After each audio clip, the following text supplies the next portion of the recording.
our liquor was but a symptom. So we had to get down to causes and conditions. It's about the causes and conditions. That's just before step 4, which is the moral inventory, finding out about all these causes and conditions. Being around after 12 and a half years, many of these many daily inventories, it's the ego. Welcome to Aloha Speaks, home of Malama Aloha Pono by Alexander Noman. Aloha. Alex here with Aloha Speaks. And I just returned from an AA meeting, which I've never talked about before. This is the first time mentioning it. It has happened with previous videos that I came back and got right on in front of the camera, and this time I wanted to mention it because of the topic that resulted in people talking about this defiance, which is a well-known attribute common to alcoholics and basically all. I'm multi-addicted. There are dual addicted people, at least that's what they'll say, whereas I'm fully aware I'm multi-addicted, fully aware that there's one common cause. Because even with, say, just taking the alcohol, it says in the book of Alcoholics Anonymous, our liquor was but a symptom. Now that's on page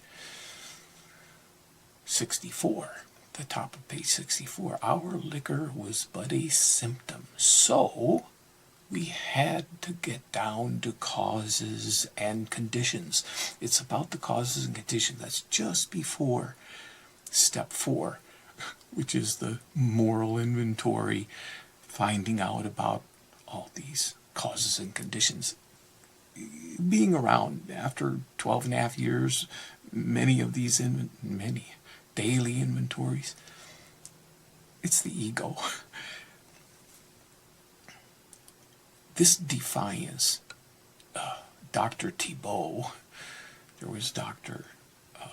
Silkworth, before AA even got started, that worked with Bill W., the founder, one of the co-founders, coined an attribute: they cannot, that's me, after a time, differentiate the true from the false. So the lies we tell ourselves, I tell myself, behind addiction, alcoholism, any addiction. The other common trait that Dr. Thibault later coined, this defiant individualism, and they talk about it in the step 2 in the 12 and 12. It's, people talk about it in the circles, and I'm not getting into the shares or anything. It's just that it's like, it's like people can relate. My takeaway is that even after coming up on 13 years, it has not changed. This sense of defiance. The topic being observing the observation. Because my safe space is to observe. The tricky part, the slippery part, is when that position of observing crosses a line.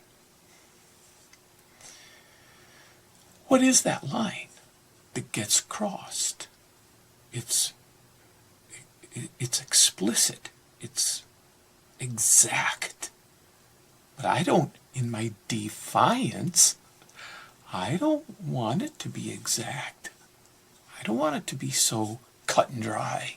Like, really? No, it's not cut and dry. It is cut and dry. So what is it? I mean, I have to admit it because I've done the inventories over and over and over and over and over again.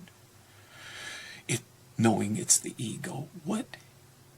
How does it show up for me?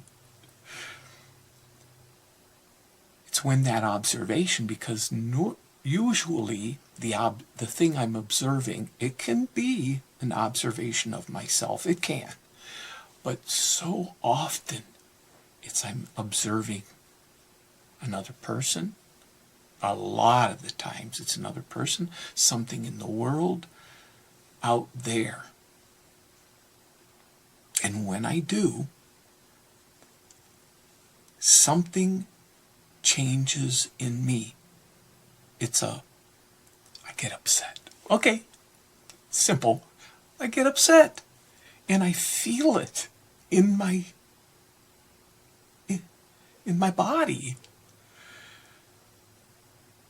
I go from one state of, say, normalcy, I'm like, okay, to, I could say not okay, but it's something I can feel a change. I don't want to say that noun of my feeling because it's an emotion. An emotion is different. It's upset.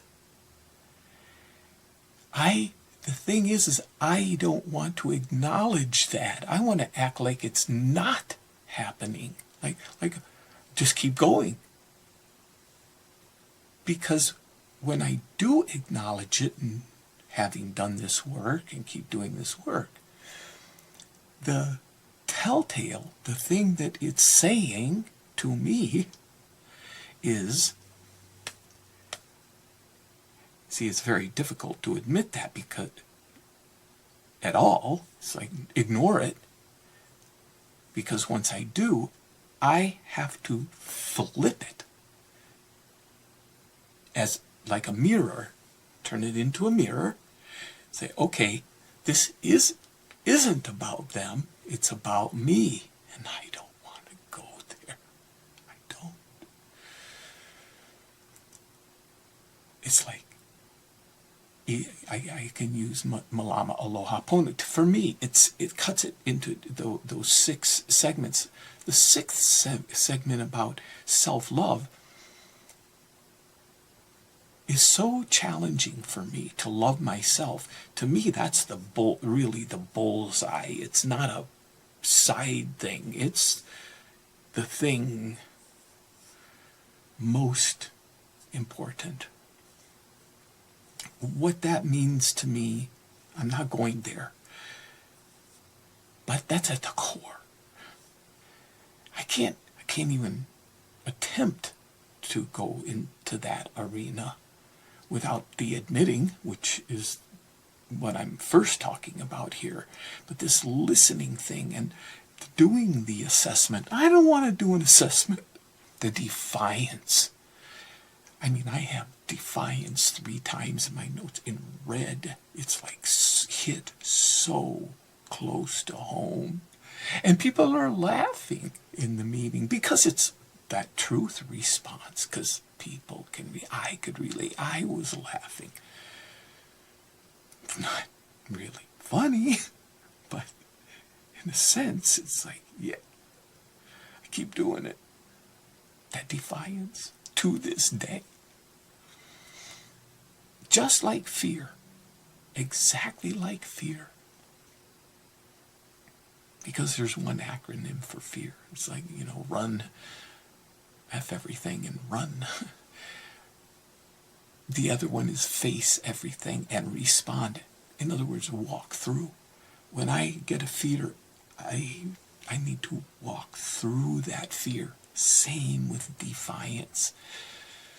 Because when defiance used to run my life in a way that I would go the other direction, now it's like I feel that defiance. It's like, no. Go through it. I have to, because for my own goodwill. So I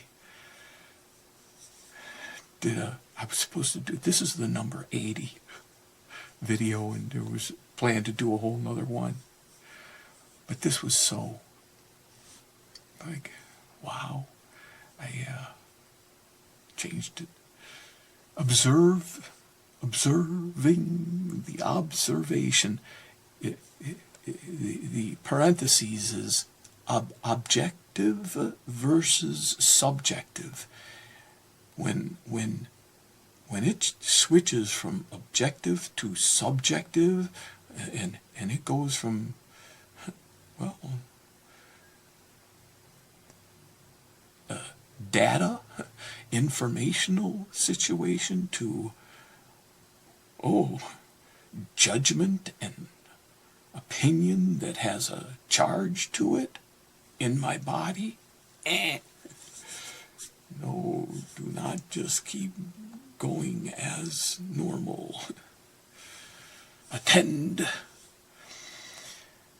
Oh, I am so grateful to, even though I don't like it. I don't like it. So,